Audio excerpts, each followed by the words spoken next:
Deixa eu só fazer um negócio aqui.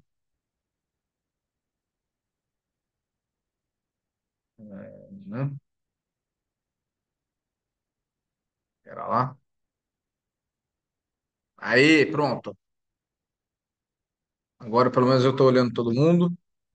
Vamos, vamos acalmar e serenar nossos corações um pouquinho, gentarada.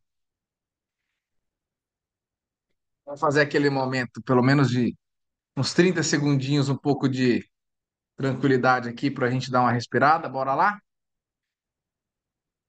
Desligar nos computadores, os celulares. Desligar o computador, não, tem gente que tá olhando o computador, né? Então não desliga não, mas pelo menos vamos fechar os olhos aí, fazer uma respirar um pouquinho mais concentrado para a gente começar esse nosso bate-papo aqui. Então, inspira e vai soltando devagarzinho.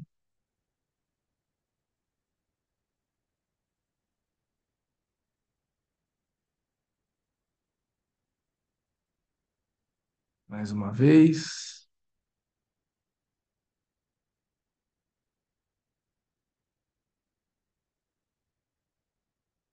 Só mais uma vez.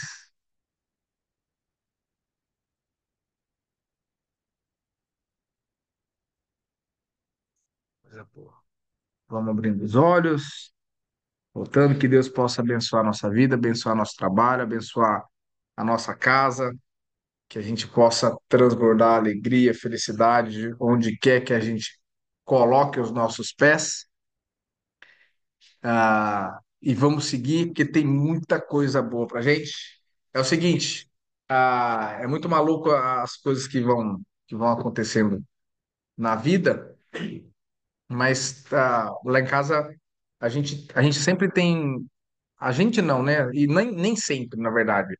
De 5 anos para cá, a gente muita coisa mudou na nossa vida, né?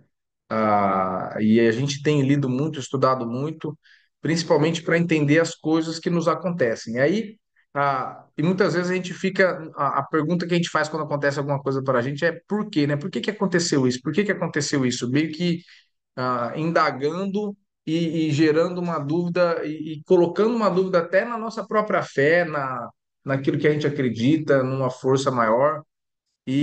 Na verdade, tem muitos estudos, muitos livros que trabalham, na verdade, vão mostrando um outro jeito de olhar para os acontecimentos, né? Não é o porquê, mas para quê, né? Para que que isso me aconteceu? O que que eu tenho que aprender com isso? Tudo que acontece na nossa vida, a forma como a gente encara as situações, quando a gente começa a olhar para tentar entender o para que as coisas acontecem, o que é que eu tenho que aprender com aquilo que me acontece, tudo fica muito mais fácil. Tudo fica, a impressão que dá é que parece que fica mais leve, né? Porque a gente deixa de procurar um culpado, porque o porquê obrigatoriamente vai estar procurando alguém que, por que que aconteceu isso comigo? Porque o porquê normalmente coloca a gente numa posição de coitado, que por que que isso veio acontecer comigo, meu Deus? Né? Eu que sou tão bonzinho, uma flor do campo que nasceu, né? Sem que nasceu uma flor, né? Então, um alecrim dourado que nasceu no campo sem ser semeado. Por que que isso foi? Puxaram, essa é a música. Eu tentei tirar essa música no violão. Só um parênteses. Quando eu fui moleque, eu tentei aprender violão. Eu sou uma negação para qualquer tipo de música ou arte. Sou uma negação. Eu tentei aprender a tocar violão. Só que eu era tão negação que o cara que estava me ensinando a tocar violão, ele abandonou a carreira de professor de violão. Em um ano eu não consegui tocar essa música do Alecrim Dourado. Não consegui tocar nem parabéns a você no violão. E eu sou um cara teimoso para falar que desisti fácil, bicho. E essa música do Alecrim Dourado eu lembro certinho. Alecrim, alecrim dourado que nasceu no campo sem ser semeado. E quando a gente fica no porquê que isso me acontece, no porquê, a gente se coloca na posição de vítima. De, ó meu Deus, ó céus, ó vida, por que que isso só acontece comigo? E normalmente tem algumas fases da vida da gente que vai acontecendo uma coisa atrás da outra. né? É uma coisa atrás da outra. Quando a gente muda o viés do nosso olhar e dessa pergunta, a gente sai do porquê isso me acontece e vai para o para que isso está me acontecendo, para que isso está me acontecendo? O que que eu tenho que aprender com isso? Dessa situação, que história que eu tenho que tirar para eu crescer? A gente sai da posição de vítima, a gente sai da posição de coitado e a gente se coloca na posição de ativo na nossa vida, de dono do controle daquilo que está acontecendo. Então, pera lá, deixa eu analisar isso daqui e ver o que que eu tenho que aprender. Quando a gente passa para o que eu tenho que aprender, a impressão que dá é que as coisas ficam mais leves. Mas isso tem uma resposta fisiológica. Não é simplesmente uma aparência. Isso tem uma descarga hormonal no nosso cérebro, porque o cérebro humano, a gente tem um telencéfalo desenvolvido, que é o que diferencia a gente dos macacos, né? Diferencia a gente dos animais. Por quê? Porque é a nossa capacidade de fazer conexão, fazer a associação, de gerar pensamento, gerar emoção. Então, isso tem uma descarga de hormônios no nosso cérebro, porque nós, como seres humanos, a gente tem satisfação em aprender coisas. Quando a gente se coloca na posição do para que isso me acontece, o que eu tenho que aprender com essa situação, naturalmente a nossa cabeça fala assim: opa, bacana, bacana, o que que eu tenho que aprender? Eu fui criado para isso. O nosso cérebro ele foi desenvolvido para isso ao longo de milhões de anos. Então, quando a gente coloca a nossa vida na posição de o que eu tenho que aprender, naturalmente as coisas começam a ficar mais leves, porque a descarga de hormônio, de feromônio, de dopamina que vai para o cérebro, ele encharca a gente de uma forma em que a gente começa a encontrar saídas e gerando aprendizado. E toda vez que a gente gera um aprendizado, se fizer um scanner do cérebro, é a mesma situação de um momento de felicidade, de um momento de alegria, de um momento de êxtase. É a mesma. Você pode estar aprendendo, estudando um negócio. É a mesma. Então, tudo que vai nos acontecer, seja de bom ou de ruim, a gente tem que fazer esse pensamento, fazer esse exercício de, tá, está me acontecendo isso, para que isso está me acontecendo? É óbvio que é muito mais fácil a gente fazer isso nos momentos de dificuldade, nos momentos de dor. Porque se a gente fizer um exercício aqui de parar para pensar qual é o momento mais desgracento da sua vida até hoje, é perigoso ele estar na ponta da língua. Ele está na ponta da língua. Porque a desgraça, ela marca. Ela, a gente aprende a valorizar mais a desgraça, né? Tem um ditado que fala, né? A mão que bate, ela esquece, mas o cara, a tapa, o rosto que tomou o tapa, esse lembra. Esse vai ser difícil de esquecer. E por outro lado, fala assim, qual que foram os momentos mais felizes da sua vida? Talvez você tenha que parar e falar, oh, meu, momento feliz, qual foi o mais feliz? Não tem, às vezes tem alguns, mas não tem um pau, assim, um gigante. De quem, acho que tem um que tá com sono. Por quê? Porque a gente é criado para isso. Então, assim, é um exercício que a gente tem que se domar para fazer. Acho que tá, só diminuiu o volume. É só a gente tem que se domar para fazer, a gente tem que se educar para fazer. É algo que tem que ser consciente, racional e ativo, né? E ativo. Então, por quê? Porque daí nós vamos treinar.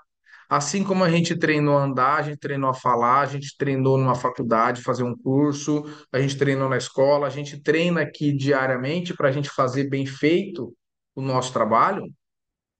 Nas coisas da mente a gente também tem que treinar. Tem muita gente que fala assim: você tem que domar as suas emoções. Ninguém doma a emoção.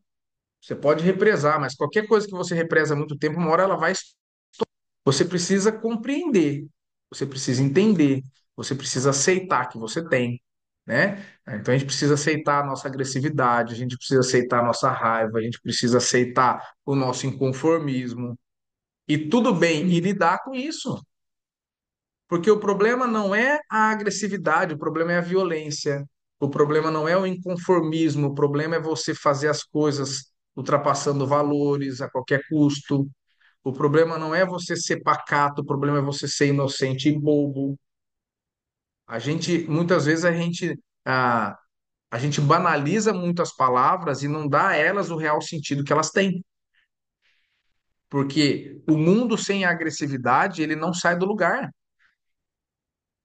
Se você não for agressivo e falar assim, cara, putz, eu tô puto que minha agenda tá vazia. Várias vezes eu falava isso, cara, eu tô puto com essa situação. Eu tô puto de não estar vendendo. Eu tô puto de. Se você não pegar essa agressividade e falar assim, cara, hoje eu só saio dessa bosta dessa mesa aqui depois de ter 30 coisas agendadas. Você vai ficar no placar, fala assim, ah, nossa, não tem agenda. Ó céus. É a raiva que me faz sair do lugar, que faz falar, pô, eu vou lá e vou fazer esse negócio de qualquer jeito. O problema é a violência.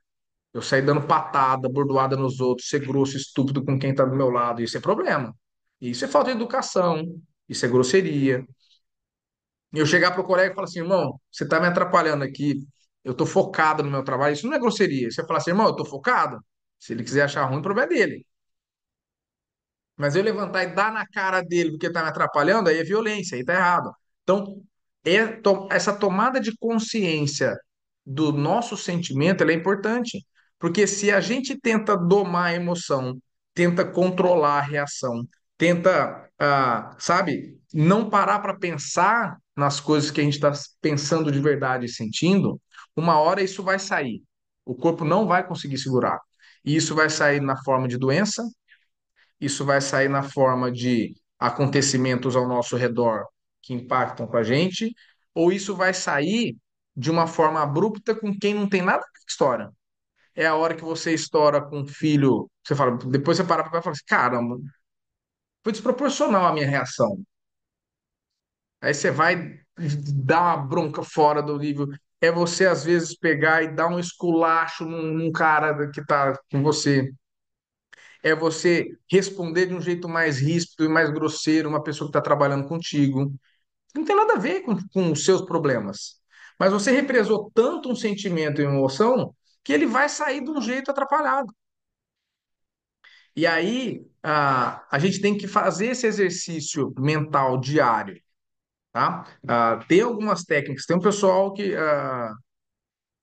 fala que a gente tem que fazer uma avaliação antes da gente sair de casa. Tem gente que fala, ah, eu vou fazer uma oração antes de sair de casa, fazer uma avaliação também, depois, antes da oração ou depois da oração. No sentido de como que eu fui ontem.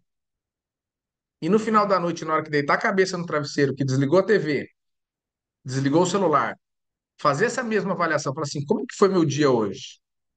Cara, deixa eu repassar para eu ver aonde que eu extrapolei, aonde que eu me perdi, aonde que eu poderia ter agido de forma diferente, por que que eu agi desse jeito? Porque às vezes a gente reage do que quer. A gente é tomado por uma situação, por uma reação, você nem sabe o que que é. Depois você vai para cá, por que que eu fiz isso? Simplesmente isso, dia a dia, isso começa a se tornar ao ponto de, ao longo do dia, você tá quase falando assim, opa, cara, eu tô puto com isso aqui, mas e eu tô para estourar. Eu vou sair, vou dar uma meditada, vou fazer uma respiração. Esse exercício de respiração não é à toa. Quando a gente respira dessa forma que a gente está fazendo, a gente diminui o batimento cardíaco, a gente diminui a situação de estresse na célula, o nosso cérebro dá uma tranquilizada, você consegue concatenar as ideias. Então você sai, dá uma respirada, volta mais tranquilo. Olha, vem cá, vamos conversar, vamos alinhar, vamos resolver, né? Porque senão a nossa cabeça a gente não consegue acompanhar. A gente não consegue acompanhar, e aí dá problema. E aí dá problema. Meditação é muito importante para ajudar nesse tipo de coisa. Por quê? Porque ele vai ajudar a gente a pensar. Porque a gente tem tanta informação, tem tanto acesso a coisas, tem tanta tecnologia, que a gente não é treinado a parar para pensar na gente, parar para pensar na nossa família, pensar no nosso negócio, pensar no colega, pensar no trabalho. Então, o momento de meditação é o momento de você ir para dentro de fato e conhecendo o seu corpo, e conhecendo os seus sentimentos, e conhecendo o seu pensamento. E, de novo, e aceitar que nós temos pensamentos de todos os jeitos. A gente tem pensamento, nem todo mundo é bonzinho, é 100% bonzinho. Não é porque a pessoa tem uma fala mansa e não sei o quê, sabe? Durante muito tempo lá em Rio Preto, a gente ia no centro e fala assim, sabe aquela pessoa que entra no culto e já fala baixinho? Né? Todo mundo, né? Pode ser igreja, no culto, no centro, em qualquer lugar. Entrou no lugar que é do divino, que é o lugar, aí tem aquele jeitinho bonzinho, não sei o quê. Aquilo ali é comportamento. Comportamento a gente molda. Comportamento a gente se faz. Comportamento é para fora. O problema é o que está dentro. E o que está dentro a gente só consegue fazer com pensamento, autoanálise e vai no conhecer a si mesmo. Esse é o nosso grande desafio. Agendar, vender, prospectar, isso aqui é fichinha perto do desafio da vida, que é se autoconhecer. Então, se eu posso falar para a gente fazer um exercício essa semana, nosso, procurar fazer essa autoanálise. Começar a fazer essa autoanálise todos os dias na hora que for deitar. Como é que foi o meu dia? O que que eu posso melhorar? Quais foram meus pensamentos? E esse é o enfrentamento doído, cara. Porque quando você começa a fazer isso, você vê que tem hora que tem uns pensamentos seus, fala, caraca, não é possível que esse pensamento foi meu. Porque a gente está no mundo, não é à toa que a gente está no mesmo mundo. A gente está no mesmo mundo. Aqui não tem santo. Aqui tem uns loucos controlados. É isso que tem aqui nessa terra. É uns loucos controlados. Porque se a gente fosse santo, a gente já não estava mais aqui. A gente já estava num outro plano, já estava no divino, já estava no outro lado, né? Aqui perfeito, nessa terra passou um. E os loucos controlados meteram numa cruz. Então, imagina, o que sobrou é nós. Então, assim, a gente tem que fazer esse exercício, porque é isso que vai fazer com que a gente melhore como pessoa, é isso que vai fazer com que a gente melhore como marido, como esposa, como pai, como colega, como amigo, sabe? Desvinculando da matéria no sentido de, bicho, a gente vende dinheiro, a gente vende produto, a gente vende negócios, mas isso é uma parte da nossa vida. A nossa vida é muito maior que isso. A gente perder, a gente correr o risco de perder os nossos valores, a nossa moral, o nosso respeito com o outro, é um preço muito maior do que qualquer dinheiro que a gente possa ganhar. A gente pensar em pegar um cliente que está sendo atendido por um colega, isso é uma violação que não é o dinheiro que esse cara vai te dar de comissão. É uma violação moral de valores que não tem preço no mundo que paga. A gente lesar uma pessoa conscientemente por qualquer justificativa maluca que passe pela nossa cabeça, qualquer. É uma agressão moral para o inconsciente coletivo absurda. Então, vamos fazer esse exercício. Eu não sei se vocês vêm fazendo a respiração ao longo do dia. E eu vou te contar. Cara, essa semana foi necessário várias vezes parar e dar umas respiradas profundas, sabe? Sair, dar uma caminhada, porque só no meio do dia não estava dando. Dava aquela respirada e dava aquela recuperada na energia e bora pro próximo. Então, quem não está fazendo, faça, gente, porque é bom, melhora o nosso dia. A gente tava conversando a Dani, que faz, né, Dani? Exercícios de respiração. Ela tava conversando, aquele dia que a gente falou aqui, a gente tava conversando, ela falando tanto que é bom isso, de se autoconhecer, de fazer essa respiração olhando para dentro de si, sabe? Nossa, sempre eu acordo antes da leitura. Cara, Antes de ler, aí dá uma acalmada. E aí, a gente fazendo isso constantemente, vai chegar uma hora que no meio do dia você não vai precisar nem pegar e sair para um lugar para fazer isso. Você vai conseguir fazer ao longo das suas atividades e você vai ver como que a coisa vai fluir melhor. E que a gente inclua mais esse exercício de agora para frente. Fazer essa meditação, essa respiração, esse controle, buscar serenidade. E no final do dia, fazer essa autoavaliação, fazer esse olhar para o meu dia, falar assim, cara, aqui eu posso melhorar, aqui, em qualquer aspecto. E se quiser facilitar, assim como a gente segmenta o nosso mês em semanas, a nossa semana em dias, para a gente medir o nosso progresso, que a gente segmente também essa autoavaliação. Cara, deixa eu fazer uma avaliação minha como profissional do consórcio. qual que é o meu papel? O que que eu tinha que fazer hoje? O que que eu fiz? O que que eu posso melhorar? Onde que eu perdi tempo? Onde eu posso ser mais assertivo? Onde eu posso ser mais agressivo? Onde eu posso ser mais, colocar mais limites? Onde que eu posso botar mais energia para. Tá. E na minha vida pessoal, cara, o que que eu fiz que eu poderia ter sido melhor? O que que eu fiz que eu poderia corrigir? Aonde foi que eu escorreguei? Com quem que eu tenho que chegar e pedir desculpa? Porque derramar perdão também é importante, cara. É importante a gente chegar e falar assim, cara, meu, você me fez isso, mas de verdade saiu do meu coração esse peso. Porque isso fala muito mais sobre o outro do que sobre mim. Mas machuca, tá? Então, assim, ó, me machucou, irmão, mas vamos nessa, sabe? E se auto-perdoar também, caraca, filho, desculpa, o pai. Várias vezes eu fiz isso. Às vezes eu faço de madrugada, né? Eles não ouvem, pelo menos, né? Não perde a moral, mas vou lá e tá dormindo, vai. É lógico, entra, vai direto no inconsciente, porque daí a gente não perde a moral com o filho, a consciência dá uma acalmada, se dá uns beijinhos, ele já acalenta no abraço ali de noite, porque acontece, cara. Ah, e quando a gente faz isso com o filho, é doido, porque a gente começa a rever coisas com os nossos pais, e a gente começa a derramar perdão também nos nossos pais, porque a gente tenta fazer o nosso melhor. E os nossos pais também tentaram fazer o melhor que eles, com o que eles tinham na época. E quando a gente pede perdão pelo nosso deslize como pai, no fundo a gente está perdoando os nossos pais pelos deslizes que eles poderiam ter feito diferente com a gente. E quem não tem filho ainda, cara, vai saber que é isso aí mesmo. Então, assim, olha quanta coisa, só de parar para pensar, você já vai tirando uns pesos das nossas costas, cara, a coisa vai ficando mais leve. Então, vamos começar a fazer esses. Quem depois quiser conversar e falar, olha, cara, eu percebi diferença, eu senti mais leveza. Comenta. Se não comigo, comenta com um colega que tiver do lado, que tiver mais afinidade. É isso que a gente faz isso aqui. De novo, eu já falei e vou repetir várias vezes. Esse nosso trabalho, esse nosso grupo aqui, gente, não é só dinheiro que move. Não é só venda, não é só comissão. Isso é uma consequência. Se a gente não puder, se eu, como profissional, como algo que eu sempre almejei na minha vida, bicho, é tá numa operação, tá envolvido com pessoas e que pudesse transformar esse tipo de pensamento for maior do que qualquer outra coisa que a gente estiver fazendo, para mim não faz sentido.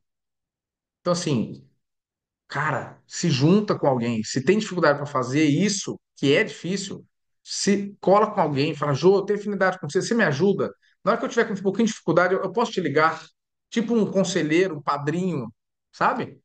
Por quê? Porque às vezes um colega chega e dá um chacoalhão e fala assim, irmão, abre o olho, bicho. E colega não tem muito, amigo que tá junto não tem muito trava. Eu falo assim, Adriano, pelo amor de Deus, filho, respira.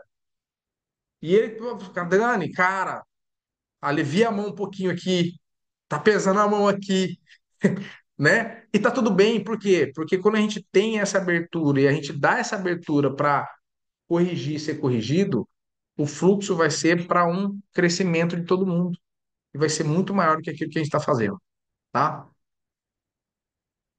Massa demais, ó, chega a arrepiar. Prestem atenção, amo todos vocês, de verdade, no meu coração mesmo, amo mesmo. Ó, a massa demais, gente. Verdade. De verdade mesmo. Cara, que alegria. De verdade. Porra, felicidade.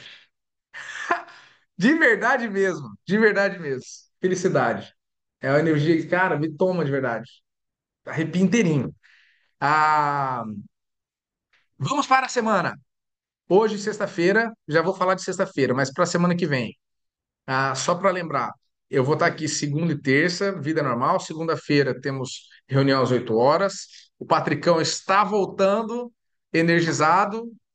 Tudo indica que ele vai fazer reunião na segunda-feira, reunião geral. Na sequência, a gente tem o nosso treinamento normalmente. Depois a gente vai na sequência. Eu vou montar com o time de gestão os treinamentos de terça e quinta para soltar até o final, a próxima rodada de treinamentos de terça e quinta, tá? Na quarta-feira, eu vou descer para São Paulo. Então, só relembrando, faz 2 anos que eu não vou para São Paulo, vou descer na quarta-feira, vou passar uma semana fora.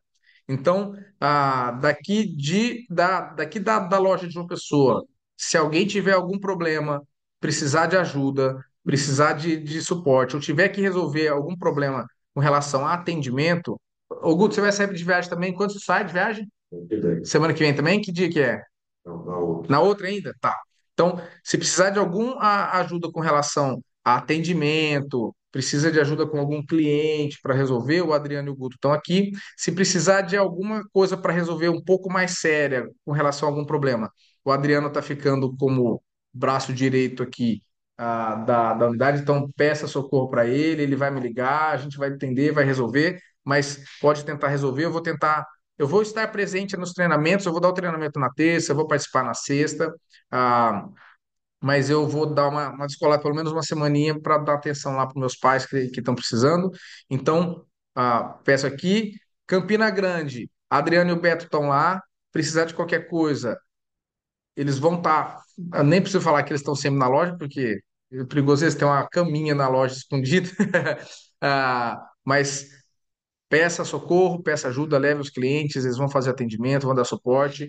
O Matheus está ficando lá em Campina Grande direto também. Ah, ajuda o Beto e a Adri aí, porque você já tem capacidade para isso, mas ele sabe que eles estão aí à frente da unidade e tem toda a capacidade e o meu respaldo para poder responder e resolver as buchas enquanto não conseguir falar comigo, tá? Passados esses recados, a gente segue nosso procedimento normal. Foi ontem vencimento de veículos, então hoje, gente, é para a gente pegar a para a gente pegar todos os clientes nossos de veículos que não fecharam, e não só desse mês. Puxa lá no CRM, por isso que quem tem o CRM bem organizado facilita esse serviço, tá? Ou quem tem o WhatsApp Business bem organizado e utilizando todas as ferramentas, cara, é fantástico aquele ali. Eu tô mergulhando no WhatsApp Business, vocês não têm ideia do tanto que é bom aquele trem. Ah, puxa todos os clientes que tentaram comprar ou que negociaram veículos com vocês. Por quê? Todo mundo que comprar uma cota hoje de veículo, a segunda parcela, me corrijam, vem para janeiro. É, Então, quem é o bom do Canva já pode criar uma artezinha, ó, compre uma cota de veículo hoje, segunda parcela só para janeiro, tá? Pode pagar em dois cartões, pode colocar no cartão de crédito recorrente. E só para quem é novo entender, por que que é até janeiro a segunda parcela? Porque quando a gente cobra a primeira parcela do cliente, ela é referente à próxima assembleia. Então, quem entrar hoje está pagando referente à próxima assembleia dele, que vai ser a assembleia de dezembro. Então, ele não vai pagar de novo dezembro, porque ele já está pagando hoje. Ele não sabe, mas ele está adiantando 45 dias a parcela dele. Então, Já está concorrendo. ele já vai estar concorrendo em dezembro. Então, assim, quem entrar hoje, ele está pagando a Assembleia de dezembro. Para ficar mais simples, o boleto paga a Assembleia. Então, quem entrar hoje está pagando a Assembleia de dezembro. Então, a segunda Assembleia dele vai ser em janeiro. Então, consequentemente, o segundo boleto dele vem só para janeiro. Tá? Fez isso? Joga para esse